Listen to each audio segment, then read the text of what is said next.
do you entertain any? Do you entertain any possibility to some of the what do you call it? Conspiracy theories behind Bruce Lee's death? Well, What I What do you mean, feel? I was actually on a TV series called Autopsy that was Hmm. shown. It was an American show, and I talked about my theory, and it pretty much got cut out because they were going with another one. And so I spell out in Bruce Lee and I what my I wouldn't even say it's a theory because I think what I state is the facts as we know them. I mean, and based on the facts as we know them, it seems that to have had this, a very severe reaction on two occasions. One time at Golden Harvest Studios in May, and then again in June. He had the first collapse. I think it was in May at the Golden Harvest Studios, Yeah, where the editing room, I guess. he'd been consuming cannabis, Yeah. had a seizure very close to the one that killed him, and he got to the hospital in time and they saved him. The second time, again, he had been consuming cannabis and collapsed at Betty Ting Pei's home. They didn't get him to hospital in time, and he died. So to me, it's really obvious that as no one's ever suggested he took this headache tablet, Equagesic, on the Yeah. first occasion, you can rule it out. And seeing as there's nothing that we know for a fact that he had on both occasions, there's a unifying factor. And even if you say there's this whole theory now about it was exhaustion, dehydration. Well, I mean, why only twice? And the severe response only twice. And this is a condition that you'd have if you're working in Hong Kong film editing rooms or on sound stages in Hong Kong. You'd be in that condition a lot. So why only twice? So I felt, based on the information we had, you would have to say that this cannabis potentially was tainted. And then the question then is, was it tainted by somebody seeking to do harm to Bruce Lee, in which case you have a conspiracy theory and you have murder? Or was it a stimulant that Bruce had applied to it himself and was blind to, felt himself to be invulnerable Yeah, like and was blind self-medicating. Yeah. to, well, I mean, it's like, I'm not suggesting this was the same, but I believe that there are, you're much more into this side of things than me, but there are definitely growth hormone and steroids and things that could be used and can be abused. And there are cases where people probably were just so confident in their own ability, they were like, well, I'll take it and it won't kill me. Do you And know for a fact if Bruce took steroids or something like it?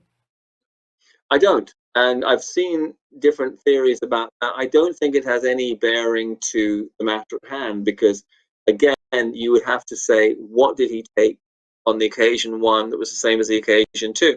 You could say, well, maybe it was completely different causes and the response was the same. But science doesn't work that way and logic doesn't work that way. So you would say that more likely, if you were doing CSI Hong Kong, you would say, okay, whatever kind of like almost killed him the first time and with the same symptoms did kill him the second time, maybe it's the same thing. And I believe that it was a substance that had been added to his to the cannabis that he was consuming. So, And I definitely, I never had, I never forgave Yoko for breaking up the Beatles, and I never blamed Betty for Bruce's death. I think she was innocent in all this, and it's a shame that her name was tainted the way it had. I've hung out with her a bit. She's kind of a trip. She's an interesting lady, but I really? think what happened to her was not fair. Oh yeah, I mean interesting person and very deeply religious. Her daughter, nice person, very gentle, Mhm. and yeah, I mean they were nice people. And I thought it was unfair that that would be defining. It was not like an OJ thing, right? It was like Yeah. I think she was a an eyewitness and a kind of a bystander to a tragic event.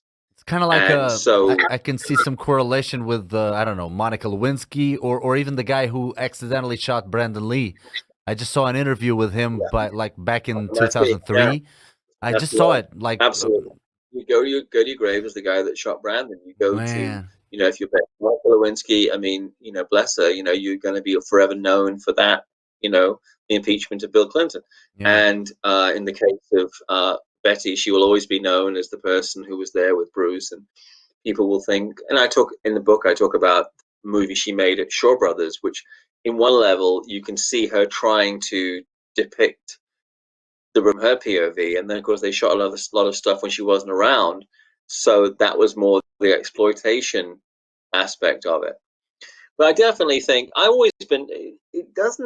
Um, it doesn't surprise me that people still talk about Bruce Lee's death, and it doesn't surprise me that there's still a lot of like kind of conspiracy theory about it.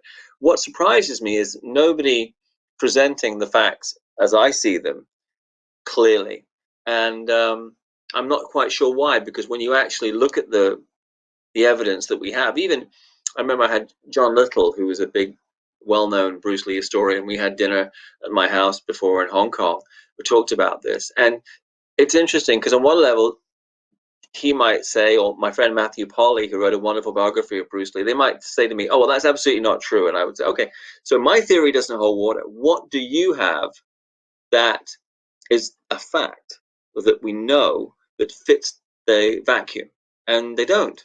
And I Right. don't know why it's been so hard for people to accept, two occasions, the same cause, and kind of the same effect. Because when he first took the cannabis that day, this particular kind of cannabis at the studio, he would have died had he not gone to the hospital. And it was touch and go.